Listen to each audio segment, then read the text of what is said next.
नमस्कार, आप देख रहे हैं आरएस मीडिया न्यूज। मैं हूं आपके साथ राम सिंह राठौड़।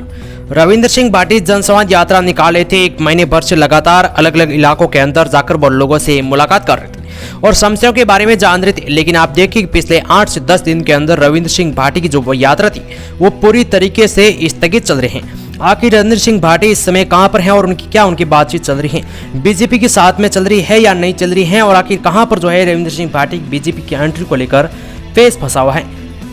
आखिर रविंद्र सिंह भाटी बीजेपी से क्या चाहते हैं और बीजेपी जो है रविंद्र सिंह भाटी से क्या चाहती है, इन तमाम सवालों का जो मैं इस वीडियो के अंदर जवाब दूंगा। क्योंकि आप देखिए कि रविंद्र सिंह भाटी सोशल मीडिया पर जबरदस्त तरीके से सक्रिय हैं और उनकी जो फ्रेंड फॉलोइंग है वो जबरदस्त तरीके से है। लेकिन मैं इस वीडियो के अंदर ये भी बताऊंगा कि आखिर बीजेपी के अंदर रविंद्र सिंह भाटी की एंट्री में इतना टाइम क्यों लग रहा है,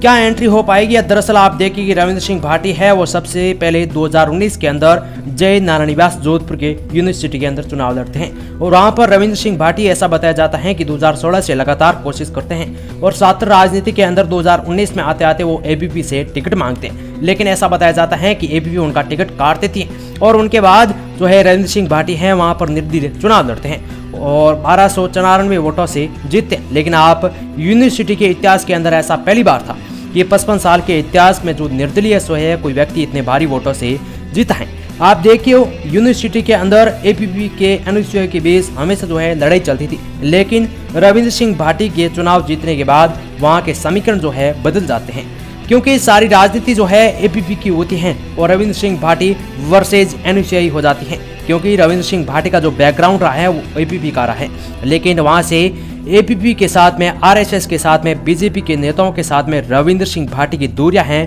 वो बढ़ जाती हैं। उसके बाद आप देखिए कि रविंद्र सिंह भाटी क्योंकि वहाँ उस समय कोविड हुआ करता था और 3 साल का कोरोना काल चला था और उसमें 3 साल का पूरा रविंद्र सिंह भाटी का कार्यकाल चला था। इस दौरान कई ऐसे आंदोलन हुए, आप मान सकते हो कि कोरोना की फीस मांग को लेकर हो या विधानसभा की चुनाव घेराव को लेकर हुआ हो या पूरे राजस्थान के अंदर अलग अलग हिस्सों के अंदर हुआ था। जमीन को लेकर भी एक बहुत बड़ा विवाद जो है यूनिवर्सिटी के अंदर हुआ था। उससे समय सरकार वो झुक गई थी और पेंशनर जो लेकर जबरदस्त तरीके से बवाल हुआ था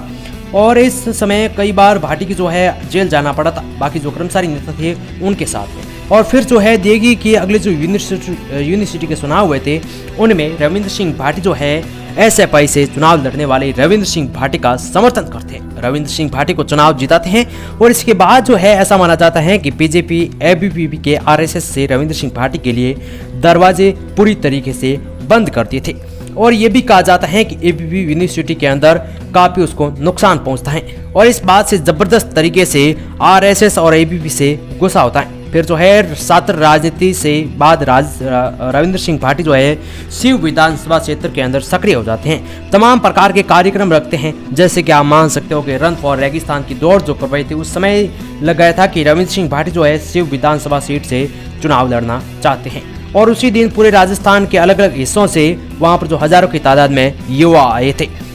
और उसके बाद जो है लगातार सक्रिय हैं और कोशिश कर रहे थे। लेकिन यही वजह है कि मोटे तौर पर ऐसा माना जाता है कि रविंद्र सिंह भाटी पिछले 1 महीने भर से लगातार दिल्ली और जयपुर के चक्कर लगा रहे हैं।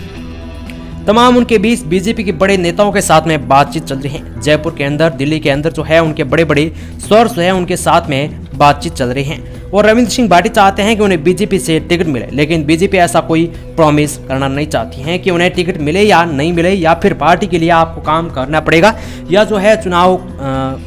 प्रचार करना पड़ेगा, अगली बार मिलेगा या नहीं मिलेगा, बेशर्त बीजेपी ये चाहती है कि बीजेपी ज्वाइन करो। हालांकि कहने वाला तो ये भी कह रहे हैं कि भाजपा ने रविंद्र सिंह भाटी को सरदारपुरा से अशोक गहलोत के सामने चुनाव लड़ने का ऑफर दिया है। हालांकि इस बात की पुष्टि नहीं की जा सकती है और दूसरी तरफ आप देखिए कि शिव विधानसभा से बीजेपी के पास में बड़े नेताओं की फौज है जो कि चुनाव लड़ना चाहती हैं। इसी बीच ये भी पेश फंसा हुआ है कि बीजेपी के बड़े बड़े नेता, चाहे आप देखिए कि स्वरूप सिंह खारा हो या फिर भाजपा के जिला अध्यक्ष है और खंगार सिंह 2018 का चुनाव लड़े थे और जालम सिंह रावलो जो है वहाँ के पूर्व विधायक, उसके अलावा राजेंद्र सिंह जो है गजेंद्र सिंह से बहुत ही करीबी है। ऐसा माना जाता है कि लोग